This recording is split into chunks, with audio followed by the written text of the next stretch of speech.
Hey, what's up, everybody? The Labor Day deals for CDs just went down, so I'm gonna record a two-part CD haul. This video being part one. So let's get into it. Welcome to Tune Fever, baby.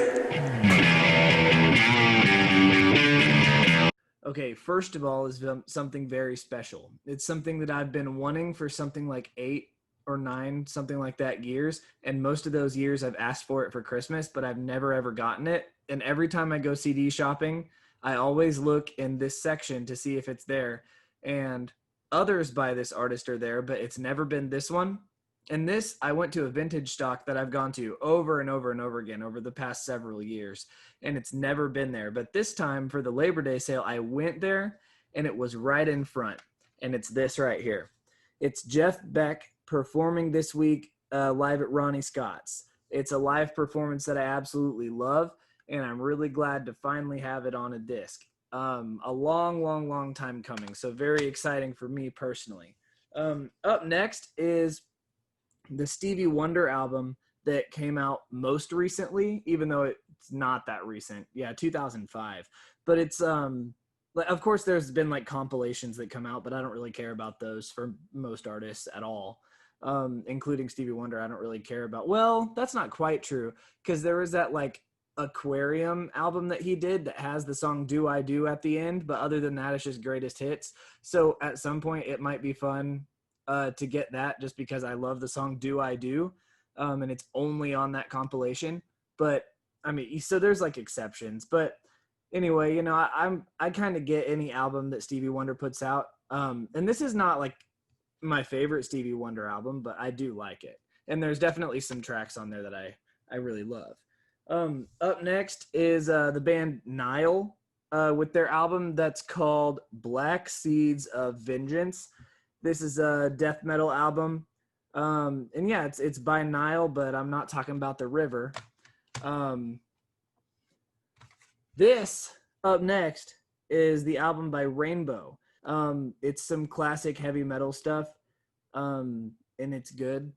And I always see it and I never get it, but this time it fit into like a deal that I was getting. So I got it.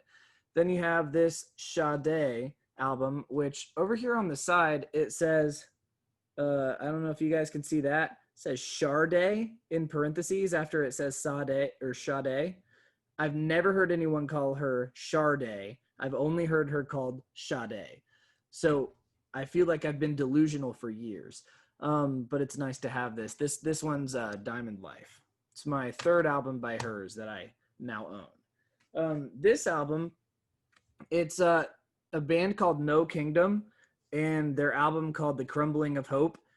There's nothing on the internet about this band except for a Facebook page that I found of the band with 16 likes on it, and it has absolutely no information, but I decided to take a chance on it because it looked cool, and it's good. I really like it. So, I mean, I just got through listening to it right before I recorded this, and I like it. So I'm going to listen to it some more.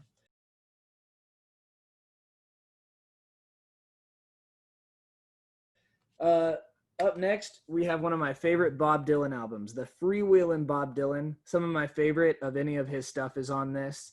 Bob Dylan's a pretty good artist. The thing about Bob Dylan is that he has so much freaking music that to like really be a Bob Dylan fan is really difficult because you have so much work to do. But I know I like that one, and there's some other ones that I need to get. I think this is my first Bob Dylan album I've bought yet, but I'm happy that this one's my first. Last is this Wolfgang Amadeus Phoenix album that's by Phoenix, and they're a band from France, and French is pretty much the worst language, but Phoenix is they're a pretty good band. I really like this album at least. So stay tuned for part two. So I guess I'll see you in the next video.